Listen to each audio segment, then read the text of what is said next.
Welcome back, everybody. I am Justin Massengill, and I get to talk about Persona 5 tonight. I'm very excited. I'm here with Mai Namba, who is the main translator on Persona 5. Hello. Thank you very much for joining us. Thank you for having me. So, first of all, let me comment on your hat. Oh. Your hat is very cute. It's Morgana, right? Yes, it's Morgana. Am I saying that right? Yes, that's correct. That is the new mascot character for Persona 5. That hat is amazing. Can I get one? Maybe? Okay. Well, we are having the event over at our booth, and people who are attending E3, there are a couple of opportunities to get the hat, so if you are here, definitely worth the wait. I think if you happen to be at the show and watching this broadcast for some reason, then stop by the Atlus booth and get yourself a Morgana hat. We are rolling the trailer for Persona 5 right now, so we can cut over to that and we can talk a little bit about that.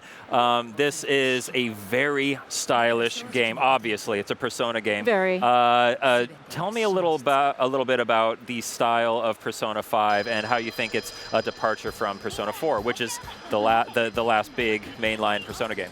Well, to be honest, the past Persona series, they were much more lighthearted, a little bit more focused on friendship.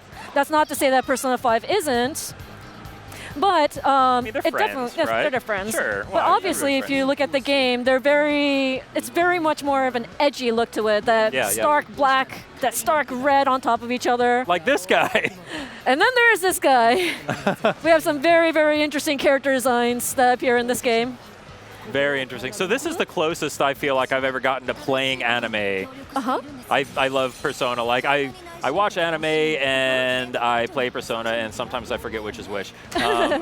But this is the first time we're seeing a Persona game on PlayStation 4. Yes, that's correct. It looks fantastic. It looks wonderful. It's gorgeous. The UI specifically. Oh my goodness. Oh dear Lord, the UI is just utterly stylish. You open one menu, you see so many different cutscenes. There's graphics everywhere. It's very beautiful. There's graphics everywhere. Oh yes. So many graphics. Yes. So Persona 4 Golden was a huge hit on PlayStation Vita. This was the game that got me into Persona personally. Oh, wonderful. So I have high hopes for Persona 5. Can you tell me, is it going to feel familiar to me as someone who has only played Persona 4 in the past? Is it going to feel very different? How much of that is going to cross over? I would say that because this is a Persona game and it is the continuation in number, of course, not in story, but because of that, a lot of the system does cross over.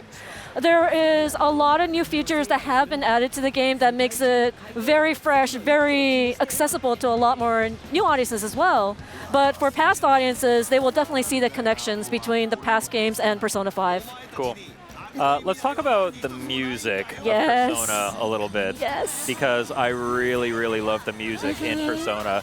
Shoji Meguro, amazing composer. Oh, definitely. Returning for Persona 5? Yes. Yes, cool. So I guess the music's going to be awesome. Like, oh, it is. Can you hum one of the songs? I cannot. Okay. Well, one, I'm kind of tone deaf. It's kind of hard to hum along when there's so much going on at E3. I'm right there with you. But the music is spectacular. Every track has its own melody. It's very strong, very memorable. I think the fans will be very happy to hear the new tracks. Cool. So Persona is a game where, it's a series where we have seen a lot of different things happen, but there are also a lot of things that are kind of the same. The Velvet Room, social links, things like that. How much of that is going to be coming back? Is the team willing to play with those ideas, or are there certain things that kind of aren't off limit, or that are off limits and have to remain the same throughout every Persona?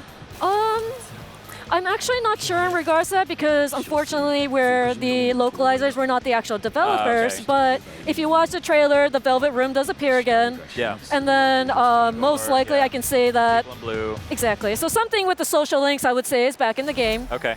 But it's not really set in stone. There are some iconic things, like you mentioned. The Velvet Room has been an iconic thing in the Persona series since Persona 1. Yeah. So I think they are trying to keep that. Oh, there we go. We have Igor. So we have some traditions that are carried through. Some of them don't make it back, but overall, it keeps the game feeling like a Persona game. Cool. So you are a translator on Persona 5. What is that like? I imagine that's got to be kind of a weird job, kind of a challenging job. It actually is, because the game is set in Tokyo, it's Japan, and because a lot of the jokes that are referenced, the news that is referenced, Yeah. it's based in Japan. And when we're localizing the game, we have to keep in mind, how do we keep it true to the original Japanese game, but also make it accessible to the American audience? So there are jokes that definitely aren't going to translate over from Japanese to English, so we have to tweak it a bit, make sure that we're still getting the same idea across, but make it fun. So localization process for Persona game is definitely very, very challenging. How does that tie into writing these characters who are seemingly innocent students by day, but Phantom Thieves, I believe they're called? Yes, that is by correct. night, the team of Phantom Thieves. How do your localization efforts tie into writing these characters?